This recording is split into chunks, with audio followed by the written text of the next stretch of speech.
Hello guys, welcome back to our channel. In today's video I'm going to show you how to create and save YouTube videos to a playlist. First of all, launch your YouTube app in your mobile device.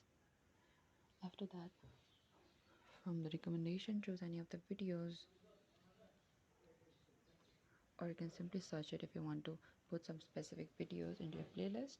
After that, on the video bottom right corner there we can see the three dot icon. Select that.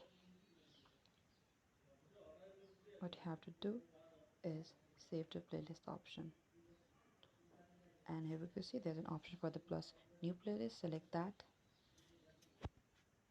and save it.